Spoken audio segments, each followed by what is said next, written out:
कञ्चनपुरमा आफ्नै श्रीमतीको हत्या गरेका नेपाल प्रहरीका रिटायर असै भनाउँदा नरेन्द्र सिंहको विरुद्धमा मृतक ज्योति विष्टका माइती आक्रोशित हुँदै मिडियामा। त्यसलाई मेरो अगाडि ल्याउनुस्, म गर्छु त्यसको हत्या, मलाई हाल्नुस् जेल, म बस्छु मजाले जेलमा। जहाँ जानु परे पनि म जाउँला, प्रधानमन्त्रीलाई ल्याउनुस् मेरो अगाडि, म जवाब दिन तयार छु। के हो यो देशको कानुन? यस्तो हुन्छ देशको कानुन? त्यहाँबाट फुपूको कल आयो, मेरो मृतक फुपू, उहाँको स्वयं उहाँले आमालाई कल गर्नुभयो, मलाई मार्दैछ, मलाई बचाउनु भनेर। जब त्यो फोन हातमै थियो तब त्यहाँ मारिसक्यो। कहाँबाट आउँछन् अब मेरो फुपू? आउँछन् फर्केर? म कहाँ जाने? मैले मेरा कुरा कसलाई भने?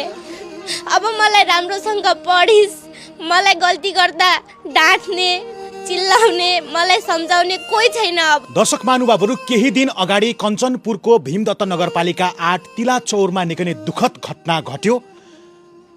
नेपाल प्रहरीका पूर्व असै जो रिटायर भएका थिए, उनले आफ्नै श्रीमतीको निर्ममतापूर्वक हत्या गरेको घटना तपाईहरूले सामाजिक सञ्जालमा यत्रतत्र देखिसक्नु भएको छ। र जो अपराधी यति बेला जेलमा छ।